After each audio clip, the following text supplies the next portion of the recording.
आज स्टार्ट करने वाले इंश्योरेंस क्लेम। अभी हम जो है सामने कुछ देख रहे हैं, भयानक दृश्य। मेरे साथ ऑब्जर्व करिएगा। Oh my god, what's happening there? That's my factory. Oh no, सारा स्टॉक जल रहा है, खत्म हो रहा है। ये जो स्टॉक आपके गोडाउन में रखा था, क्या आपको इसके पैसे मिलेंगे? The answer is no. But अगर आपने इसका इंश्योरेंस ले रखा है, इंश्योरेंस, तो क्या आपको उस स्टॉक के पैसे मिल सकते हैं? The answer is yes. आप अपनी बिल्डिंग का इंश्योरेंस ले सकते हैं, आप बहुत सारी चीज़ों का ले सकते हैं, फर्नीचर का ले सकते हैं, बिल्डिंग का ले सकते हैं, इक्विपमेंट्स का ले सकते हैं, अपने स्टॉक का ले सकते हैं। तो अपने अगर स्टॉक का आपने इंश्योरेंस लिया है तो उस केस में आपको जो है इंश्योरेंस कंपनी से क्लेम मिल जाएगा। जो आपकी फैक्ट्री में सामान जल गया, गोडाउन में जल गया, स्टॉक का, जी हाँ स्टॉक का सामान, फर्नीचर का नहीं, स्टॉक, इन्वेंट्री, वो जो है बचा कुचा जो माल बचेगा, जिसको सेल्वेज बोलते हैं, वो या तो इंश्योरेंस कंपनी ले लेगी, क्योंकि एक राइट ऑफ सब्रोगेशन होता है। उसमें क्या होता है कि अगर इंश्योरेंस कंपनी आपको कंपनसेट कर रही है कि आपको जो है 3 लाख रुपए का लॉस हुआ है, तो कहेगी 3 लाख का जो लॉस हुआ है, स्टॉक की जो कॉस्ट थी वो हम आपको दे रहे हैं, बट जो बचा कुचा माल है, ख़राब पड़ा हुआ माल है, वो सब हम ले रहे हैं, क्योंकि उसके कंपनसेशन हमने आपको दे दी। तो इसको बोलते हैं राइट ऑफ सब्रोगेशन। ये आप जो है लॉ में पढ़ेंगे। अगर इंश्योरेंस कंपनी ये बचा कुचा माल नहीं ले रही है तो डेफिनेटली आप बोलेंगे अच्छा इस बचे कुचे माल की वैल्यू 50,000 है, 3 लाख रुपए का मेरा स्टॉक था, तो 50,000 तो इस बचे कुचे माल को बेचकर आ जाएगा, जिसको हम सेल्वेज बोलते हैं, और 2.5 लाख रुपए जो है वो मेरा लॉस हुआ है, लाओ दे दो। सिंपल सी बात है, और तो कुछ भी नहीं है। इंश्योरेंस कराया है तो आपको उस इंश्योरेंस का पैसा मिलेगा, सिंपल सी बात है। इसको इंश्योरेंस क्लेम बोलते हैं। अगर आपने लेट्स से मान लेते हैं 3 लाख रुपए की वैल्यू है और आपको लॉस हो गया, तो आपको 3 लाख मिल जाएंगे। पर ज़रूरी थोड़ी ना है कि आपने इंश्योरेंस क्लेम जो है 3 लाख की वैल्यू के लिए लिया हो। जैसे मेडिकल इंश्योरेंस होता है, लाइफ इंश्योरेंस होता है, तो एक पर्टिकुलर अमाउंट तक होता है ना, पॉलिसी अमाउंट, कि आप 10 लाख का इंश्योरेंस कराएं या 50 लाख का कराएं या 1 करोड़ का कराएं। तो वैसे ही अगर आपने स्टॉक का इंश्योरेंस 2 लाख का कराया है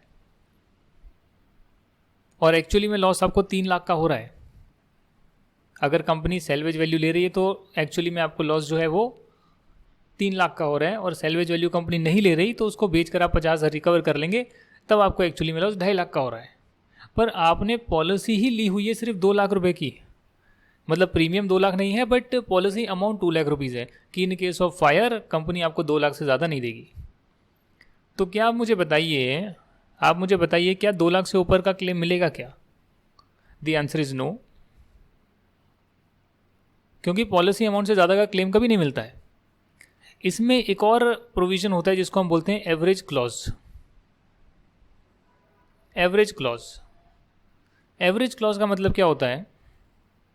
उसका मतलब ये होता है कि भाई देखिए, अगर आपको जो है 3 लाख रुपए का आपका स्टॉक जल के ख़राब हो गया, जिसमें से 50,000 आपके पास बच गए हैं, उसको बेच के, माल को बेच के निकल जाएंगे, तो आपको लॉस 2.5 लाख का हुआ। आपने जो इंश्योरेंस लिया था 2 लाख रुपए का, वो आपने क्लोजिंग स्टॉक के लिए लिया था, यानी कि 2 लाख का आपने लिया था 3 लाख रुपए के लिए। समझ रहे हैं आप? 2 लाख की पॉलिसी आपने ली थी, 2 लाख की पॉलिसी अमाउंट थी 3 लाख के लिए। एक्चुअली में लॉस जो है आपको अब 2.5 लाख का हुआ है, क्योंकि 50,000 तो रिकवर हो जाएंगे, that is your salvage value. Insurance company ले लेगी इस 50,000 रुपये की वैल्यू को तो 3 लाख का लॉस है, नहीं लेगी तो फिर 2.5 लाख का ही नेट लॉस है आपका। पर पॉलिसी तो आपने क्लोजिंग स्टॉक के लिए ली थी जो 3 लाख की वैल्यू रखता है, कॉस्ट डेफिनेटली। तो 2 लाख की पॉलिसी अगर ली है 3 लाख के लिए, तो 2.5 लाख का अगर लॉस हुआ है तो उसके लिए कितना प्रपोर्शन क्लेम बैठेगा? मैक्सिमम। तो ये आपको निकालना आना चाहिए अगर क्वेश्चन में गिवन है कि एवरेज क्लॉज फॉलो करना है। तो चैप्टर कंप्लीट। एक छोटा सा ट्विस्ट है, उसके बाद चैप्टर कंप्लीट। और वो ट्विस्ट ये है कि जब आपकी फैक्ट्री में सारी चीज़ें जल जाएगी तो उसमें रिकॉर्ड्स वगैरह भी जल के राख हो जाते हैं, रिकॉर्ड्स भी सारे ख़त्म हो जाते हैं। बहुत सारे जो है फैक्ट्री के अंदर रिकॉर्ड्स बनते हैं, आग लग गई तो आपके रिकॉर्ड्स भी अवेलेबल नहीं रहेंगे। तो आपको जो है क्लोजिंग स्टॉक कितना है उसका कैसे पता लगेगा, क्योंकि जितना भी है वो तो जल गया। तो बस आपको क्लोजिंग स्टॉक निकालना है, जो आपने यहाँ ऊपर 3 लाख निकाला है, उसके बाद आपका चैप्टर कंप्लीट है। बाकी चीज़ें मैंने आपको पहले करा दी जो बाद में करानी होती है। अब बस वो 3 लाख या क्लोजिंग स्टॉक कैसे निकालना है वो मैं आपको सिखा देता हूँ। उसके बाद जो है हम स्टडी मटेरियल के क्वेश्चंस कर लेंगे। तो चैप्टर इतना आसान क्यों है भाई? अब मैं क्या बताऊं भाई, रटवाने वाले रटवाते हैं, हमने तो समझा दिया, काम खत्म हो गया। क्लोजिंग स्टॉक की वैल्यू कैसे निकालें जब आपका सारे रिकॉर्ड्स वगैरह जल गए हैं? देखिए, ज़रूरी नहीं कि रिकॉर्ड सारे जले हों, कुछ हो सकता है रिकॉर्ड्स थोड़े बहुत मिल जाएं। बाकी जो है आप सप्लायर से, अपने कस्टमर से जो है पूछेंगे कितना जो है माल आपके पास पहुंच गया, तो मानेंगे अच्छा इतना निकल गया होगा। सप्लायर से पूछ लिया भाई आपसे कितना हमने लिया हुआ है, जो इन्वॉइसेस आपने हमें भेजे हैं, हमारे रिकॉर्ड जल गए, तो पता लग जाएगा अच्छा ये हमारा यहाँ पड़ा होगा। तो उनसे जो है बना सकते हैं रिकॉर्ड्स, क्वेश्चन में आपको बनाकर दिए होंगे। हालांकि जब हम सिंगल एंट्री का चैप्टर करेंगे तो उसमें ये आधे अधूरे रिकॉर्ड से पूरे रिकॉर्ड्स बनाने की कोशिश करेंगे, उसका भी एक अलग चैप्टर है। तो जो भी है आपको रिकॉर्ड्स मिल ही जाएंगे किसी ना किसी तरीके से, और उससे आप जो है क्लोजिंग स्टॉक की वैल्यू निकाल लेंगे। पर कैसे? आप ऐसे निकालेंगे कि सबसे पहले आप पिछले साल का ट्रेडिंग अकाउंट बनाएंगे अंडर नॉर्मल सर्कमस्टेंसेस। जैसे होता है ना, कई बार एक एबनॉर्मल लॉस हो गया, उसे हटा दो भैया। नॉर्मल सर्कमस्टेंसेस में नॉर्मली ओपनिंग स्टॉक, परचेजेज, पिछले साल का तो बना लोगे। पिछले साल में तो कुछ रिकॉर्ड्स वगैरह का कुछ है नहीं, वो तो ऑलरेडी बन के रेडी हो चुके हैं, कहीं ना कहीं सेव करके रखे होंगे पिछले साल के रिकॉर्ड्स। करंट जो है वो अपडेट नहीं होता कि भैया आपको सेल हो गई, उसकी एंट्री नहीं चढ़ी, सेल हो गई एंट्री नहीं करी, या फिर आपने परचेज कर लिया आ गया बस उसकी एंट्री रिकॉर्ड नहीं करी, तो सामान तो वहाँ पड़ा होगा ना गोडाउन में जो जल जाएगा। हमें जो है हमेशा क्लोजिंग स्टॉक देखना है जो जल रहा है। ये मत बोल देना कि भैया आपने जो है यहाँ से स्टॉक निकाल दिया, किसी दूसरी जगह पे कस्टमर की लोकेशन पे पहुँचा दिया, सेल कंप्लीट नहीं हुई, तो आप बोलोगे टेक्निकली ये तो क्लोजिंग स्टॉक है आपका। मैं कहूँगा भैया नहीं, क्लोजिंग स्टॉक में उसी को मान रहा हूँ जो मेरे गोडाउन में रखा है, जो जल के राख हो गया है, मुझे सिर्फ वो वाला क्लोजिंग स्टॉक चाहिए, बाकी सबको हटा दो। कब? जिस साल आग लगी उस साल। अभी तो हम पिछले साल का बना रहे हैं एक छोटा सा काम करने के लिए। कोई भी डायरेक्ट एक्सपेंस है, कोई भी आपका यहाँ डायरेक्ट वेजेस हैं या सेल्स हैं, क्लोजिंग स्टॉक डेफिनेटली पिछले साल का, जो इस साल का ओपनिंग बनेगा, जिस साल आपकी फायर लगी है, तो वो जो है आप यहाँ पर बनाएंगे। इससे आपका ग्रॉस प्रॉफिट आएगा। तो ग्रॉस प्रॉफिट आने से आप मार्जिन देख सकते हैं भैया सेल्स का कितना परसेंट ग्रॉस प्रॉफिट है। ये आपने पिछले साल के रिकॉर्ड जो बने बनाए थे, इसमें डेफिनेटली जब ईयर क्लोज ही हो चुका है तो उसके रिकॉर्ड फाइनल हो चुके हैं। वो तो आप गोडाउन में भी रिकॉर्ड रखे होते हैं, वो तो अपलोड भी किए होते हैं कंपनी की वेबसाइट पे, वो तो निकल आते हैं। प्रॉब्लम आती है कि जिस टाइम आग लग गई अचानक से, तो उस टाइम बहुत सारी एंट्रियाँ पास नहीं होती है, कुछ सामान आके रखा होता है गोडाउन में, वहाँ दिक्कत हो जाती है। तो उस केस में जिस साल फायर लगी उस साल के बिगिनिंग से आप बनाएंगे ओपनिंग स्टॉक, जो परचेज करा, आपके रिकॉर्ड जो आधे अधूरे थे, बाकी आपने सप्लायर से पूछ लिया। उसके बाद अगर कोई डायरेक्ट एक्सपेंस है, डायरेक्ट वेजेस हैं, तो आप डालेंगे। जो सेल्स हुई है वो भी आपने पता कर ली अपने आधे अधूरे रिकॉर्ड से, अपने कस्टमर से पूछ के। ठीक है ना जी। कुछ गुड्स हैं जो आपने कंसाइनमेंट पर भेज दिए, मतलब कि अपने गोडाउन से तो निकाल दिए, तो उसकी आप कॉस्ट माइनस कर लीजिए। क्यों? अरे क्योंकि कंसाइनमेंट पर भेजे हैं, एक्चुअली में वो सेल नहीं हुई है। कंसाइनमेंट पर भेजे हैं किसी को जो आपके भैया पर आगे बेचेगा, फिर आपको जो है सेल प्रोसीड मिलेगी। तो अभी जो है कंसाइनमेंट पर भेजे हैं तो यहाँ से तो हट जाएंगे ना। क्यों? क्योंकि भाई परचेज करी, इतना सामान निकल गया, या फिर आपने जो है किसी को अप्रूवल बेसिस पर सामान बेच दिया कि भैया अप्रूव करोगे तब सेल मानेंगे, तो ये सेल तो नहीं हुई, बट आपका माल तो निकल गया ना, जो परचेज वगैरह करी यहाँ से तो निकल गया ना, तो आपके गोडाउन में तो नहीं होगा जो जला।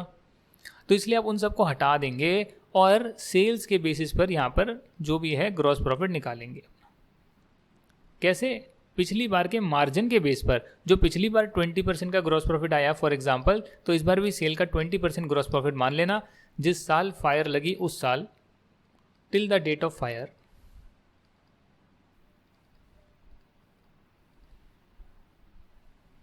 और बैलेंसिंग अमाउंट जो है वो क्लोजिंग स्टॉक आ जाएगी, बैलेंसिंग फिगर। क्योंकि ये आपको नहीं पता एग्जैक्टली, ये नहीं पता, बट हाँ पिछले साल का आपको मालूम है जो सब कुछ क्लोज्ड है, तो उससे आपने जीपी मार्जिन निकाल लिया पिछले साल का, और माना कि उतना ही जीपी मार्जिन करंट ईयर में भी रहा होगा। तो जो करंट ईयर स्टार्ट हुआ वहाँ से लेकर जिस दिन फायर हुई वहाँ तक का आप एक मेमोरेंडम ट्रेडिंग अकाउंट बना रहे हैं।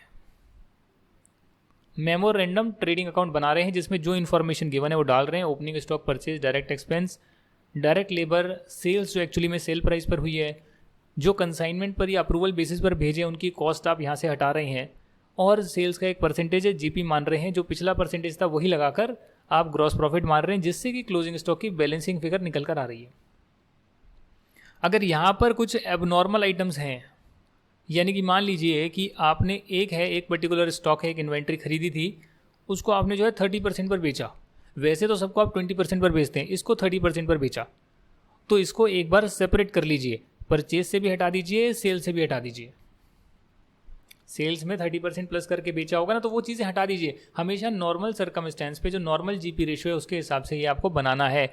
और उसके बाद आप बोलेंगे अच्छा ये 30% पर मैंने बेचा एक पर्टिकुलर आइटम, तो वो मेरा आया और वो चले गया, तो उसका क्लोजिंग स्टॉक पे इम्पैक्ट नहीं पड़ा। हाँ, अगर मैंने ऐसे 2 आइटम खरीदे जिसमें से कुछ पोर्शन मैंने 30% पर बेच दिया, कुछ पोर्शन को मैंने डी वैल्यू कर दिया, ऐसा क्वेश्चन में गिवन होगा, तो हम देख लेंगे भैया कि कितना उसका पोर्शन बचा है और क्लोजिंग स्टॉक में उसको फिर ऐड कर देंगे। तो यानी अभी तक आप क्या समझे, पूरा प्रोसेस क्या समझे, कि जो आपके गोडाउन में आग लगी है उस दिन का स्टॉक निकालना है, जो गोडाउन में पड़ा था स्टॉक वो निकालना है। क्योंकि रिकॉर्ड्स वगैरह इधर उधर हो गए हैं, इसीलिए आप पिछले साल का ग्रॉस प्रॉफिट मार्जिन कैलकुलेट करते हैं और मानते हैं कि इस साल भी वही मार्जिन रहा होगा, अनलेस एंड अनटिल क्वेश्चन में कुछ गिवन है, और उससे आप जो है एक मेमोरेंडम ट्रेडिंग अकाउंट क्रिएट करते हैं करेंट ईयर का till the date of fire, ताकि सेल्स का एक सर्टेन परसेंटेज जो है जीपी आप मान लें और क्लोजिंग स्टॉक आपका एक बैलेंसिंग फिगर आ जाए। साथ ही में जो इसमें एबनॉर्मल आइटम्स होंगे जो अलग रेट पर सेल हुए हैं या जिनको डी वैल्यू कर दिया या कोई रीवैल्यूएशन कर दिया है, वो सब आप माइनस करके उसे हटा देंगे और नॉर्मल सर्कमस्टेंस में बनाएंगे, और फिर उनको देखेंगे क्या उसमें से कोई क्लोजिंग स्टॉक में आनी चाहिए वैल्यू, तो आप उसका वैल्यू जो है, कॉस्ट जो है, उसे क्लोजिंग स्टॉक में फिर ऐड कर देंगे, तो आपको पता लगेगा ये टोटल मेरी क्लोजिंग स्टॉक की वैल्यू है। और उसके बाद जब आपको ये 3 लाख मिल गए जो हमने यहाँ पर कैलकुलेट करे, तो उसके बाद आपको मालूम है कि कैसे इंश्योरेंस क्लेम निकालना है। ये जो भी मैंने आपको बताया वो मैंने पूरा आपको जितना भी ये हैंडआउट्स हैं वो सारा करा दिया, सारा करा दिया। हम जो है इसको 2 पार्ट्स में पढ़ रहे हैं। पहला आपका है claim for loss of stock, दूसरा जो है कंपनी बोलेगी भैया स्टॉक का लॉस तो हो गया, बट स्टॉक का लॉस होने के बाद अब मैं फ्यूचर में प्रॉफिट भी 3 महीने 4 महीने 6 महीने नहीं कमा पा रही, कंपनी बोल रही है, तो वो जो प्रॉफिट है उसका भी लॉस हो रहा है। अगर कंपनी ने उसके लॉस के लिए भी पॉलिसी ली हुई है, ऐसी होती है, आपका जो प्रॉफिट का लॉस होगा, प्रॉफिट नहीं कमा पाओगे किसी कारणवश फायर होने की वजह से, उसके लिए भी इंश्योरेंस कंपनी कंपनसेट करती है और उसके लिए भी इंश्योरेंस पॉलिसी ली जाती है। वो हम सेकेंड पार्ट में करेंगे। अभी हमने सिर्फ इतना करा है कि स्टॉक में आग लग गई तो उसकी वैल्यू क्या होगी। ठीक है जी।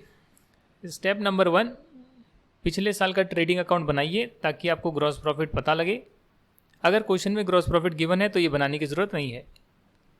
करेंट ईयर जिस साल आग लगी उस साल आप एक मेमोरेंडम ट्रेडिंग अकाउंट बनाएंगे। मेमोरेंडम इसलिए है क्योंकि एग्जैक्ट नहीं है, थोड़ा बहुत एस्टिमेशन भी हो सकता है। उसे फायर की डेट तक का आप बनाएंगे जिसमें जो जो वैल्यूज़ गिवन है, opening stock, purchase, direct expense, direct wages, sales और ग्रॉस प्रॉफिट, सेल्स का एक परसेंटेज वो आप डालेंगे और क्लोजिंग स्टॉक की फिगर बैलेंसिंग फिगर के रूप में निकालेंगे। अगर कोई रीवैल्यूएशन का इम्पैक्ट है, कोई एबनॉर्मल आइटम है, किसी को रीवैल्यू करा हुआ है, डिफरेंट जीपी रेशो पे बेचा हुआ है, तो उसको इस अकाउंट से हटा कर देखना पड़ेगा कि क्लोजिंग स्टॉक क्या आ रहा है, क्योंकि आप तो सेल पर एक डायरेक्टली जीपी परसेंटेज लगा रहे हैं। अगर इसमें से कोई आइटम ऐसा है जिसको आपने कम या ज़्यादा मार्जिन पर बेचा है तो एक बार उसको हटा लीजिए और बाकी पर जीपी मार्जिन लगाइए। समझ रहे हैं आप? उससे आपका नॉर्मल सर्कमस्टेंस में क्लोजिंग स्टॉक बन जाएगा। और फिर जो एबनॉर्मल आइटम्स है, अगर उसको आपने लेट्स से कि 10,000 का आइटम है जिसको 7,000 में बेचा, 3,000 बच गए, उसके जो भी कॉस्ट आ रही है तो उसकी एग्जैक्ट कॉस्ट जो है क्लोजिंग स्टॉक में ऐड कर देंगे, जिससे आपको टोटल कॉस्ट पता लग जाएगी। अगर इसमें से कुछ कूड़ा कबाड़ बचा है जिसको बेच के पैसा आ सकता है तो आपको एक्चुअल लॉस पता लग जाएगा। अगर इंश्योरेंस कंपनी इसको ले रही है तो आपको सब्ट्रैक्ट करने की आवश्यकता नहीं है, अदरवाइज आप कर सकते हैं। क्वेश्चन में होगा, क्वेश्चन में गिवन हो सकता है कि कंपनी ने जो है इंश्योरेंस एवरेज क्लॉज के साथ लिया है, नहीं लिया। एवरेज क्लॉज है उस पॉलिसी में, नहीं है। होने का मतलब ये है कि भैया जो पॉलिसी अमाउंट है वो तो क्लोजिंग स्टॉक के लिए लिया था, तो क्लोजिंग स्टॉक 3 लाख है, आपने पॉलिसी 1 लाख की ली थी, तो 1 लाख की पॉलिसी 3 लाख के लिए, बट एक्चुअली में आपको जो लॉस हुआ सेल्वेज माइनस करने के बाद वो 2.5 लाख का हुआ, तो उस हिसाब से जो है पॉलिसी 1 लाख की नहीं, उसके प्रोपोर्शनेटली पॉलिसी क्लेम जो है वो 8333 का बनेगा, 83333 का बनेगा। हालांकि ये जो भी आप क्लेम कैलकुलेट करेंगे ये कभी भी आपके एक्चुअल लॉस से ज़्यादा नहीं हो सकता है। That's all, my honor. Chapter complete, my honour. Concept clear है तो नेक्स्ट क्लास में जो है क्वेश्चन आंसर्स करते हैं, और करा दूंगा, एक क्लास में ही करा दूंगा या 2 में करा दूंगा, क्यों, कितने हैं पता नहीं, वो कहाँ रखी है मालूम नहीं। अगली क्लास में बनाते हैं क्वेश्चन आंसर्स, इसके सारे कराते हैं, कॉन्सेप्ट सारे हो गए हैं, और सारे क्वेश्चन आंसर्स होने के बाद 2 क्लासेस में मैं आपको कराऊंगा claim for loss of profit. तो एक क्लास में समझाऊंगा, अगली क्लास में क्वेश्चन कराऊंगा, तो यानी कि 5 क्लासेस में चैप्टर आपका होगा। इसको पॉज करता हूँ और शाम को जो है इसके क्वेश्चन आंसर्स के वीडियो बनाते हैं। चलिए फिर, thank you so much concepts को समझने के लिए। Stay tuned and bye bye.